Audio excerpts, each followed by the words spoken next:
Habang kumakain sila, isang bagay lang ang pumasok sa isip ko na hindi masama ang mga lakal para kumita ng pera. Ang masama ay yung gumawa ka ng kasalanan para lang magkapera. Bata pa sila, hindi nila obligasyon ng kumayo pero natuto silang magsikap at sa simpleng paraan. Gusto ko lang ipa-experience sa kanila kung paano maging masaya. Habang nasa bahay ako, napansin ko nga tong mga batang genggeng na to. Nung sumilip ako sa bintana, may dala silang kalakal at gusto nang ibenta sa junk shop. Tinanong ko nga sila at saan sila pupunta. Sabi nila doon daw sa may junk shop dahil nga magbebenta sila para may konting pera. Pagkatapos nilang makabenta, nakita ko nga ang ngiti sa kanila kahit nga pagod na awa ako kasi nga bata pa sila pero kumakayod na sila. Kaya nga naisip ko bigyan sila ng simpleng karanasan na hindi malilimutan. Pinagbihis ko sila at inaya kong kumain sa labas.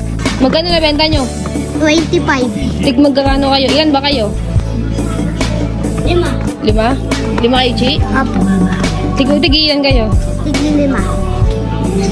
Nung pinagbihis ko nga sila ay agad na nga rin kaming umalis dito. Pinahinto nga muna namin yung ulan dito at saka sinabing aalis kami kasama nga ang mga batang genggeng. Kapag kasi sinabi namin agad na aalis kami, halos maya't maya nga sila nagtatanong at super excited sila. Dito nga ay naglalakad kami papunta sa may terminal ng tricycle. Alam ko! Oh, sige.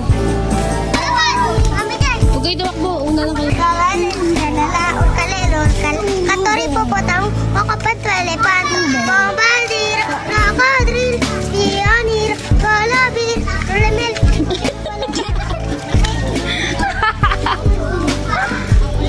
Mabuti nga sa mga oras na to ay walang ulan at ambon. Okay na okay nga tong pag-alis namin. Dahil nga bago rin kami umalis, tinanong ko muna nga sila kung kumain na ba sila. Ang sagot naman ay hindi pa raw. Kaya nga sakto lang din yung pag-aya ko sa kanila. Sumakay kami ng tricycle. Siksikan pero masaya. Habang nasa biyahe, ramdam ko ang excitement nila. Simpleng sakay lang pero parang adventure na para sa kanila.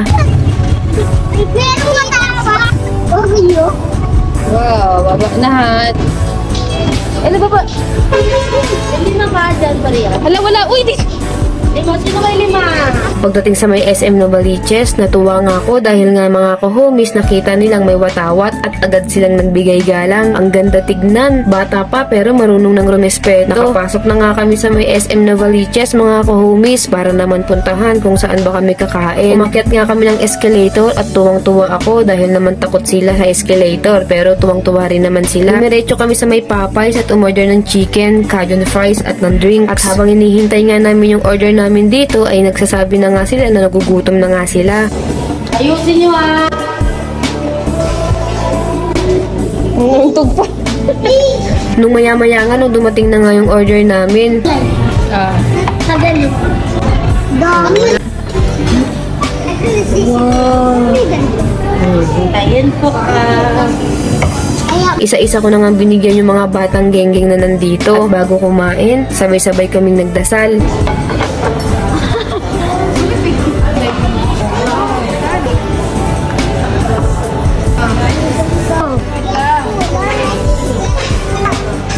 Wait lang ah.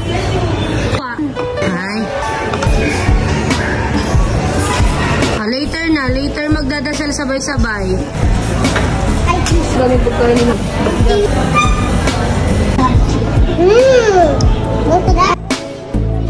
Lord, thank you for this day. Thank you for another day na magkasama-sama po kami lahat. Nawa po hindi lang po ito ang unang-uling beses po yung Lord. More blessings po po syempre kay Jaira. And thank you Lord po sa lahat. Amen. Habang kumakain sila, isang bagay lang ang pumasok sa isip ko na hindi masama ang mga lakal para kumita ng pera. Ang masama ay yung gumawa ka ng kasalanan para lang magkapera. Bata pa sila, hindi nila obligasyon ng kumayod pero natuto silang magsikap at sa simpleng paraan. Gusto ko lang ipa-experience sa kanila kung paano maging masaya. Sabi ko nga sa kanila, hindi nga masama ang mga lakal pero sa oras nga na may kailangan sila, kumatok nga lang sila sa pintuan ko at bibigyan ko na nga lang sila. Pero syempre, sa abot nga lang ng aking makakaya. Naaalala ko kasi nung bata ako, ganyan din ako, nangangalakal. Kaya nga hindi mabubuo yung childhood natin kung hindi tayo makakaranas ng ganyang bagay. Hindi ko kasi naranasan to nung mga bata pa ako. Kaya hanggat kaya ko, ibigay sa mga batang to, ipaparanas ko. Minsan, ang munting kabutihan, sapat na para mabigay ang pinakamalaking ngiti.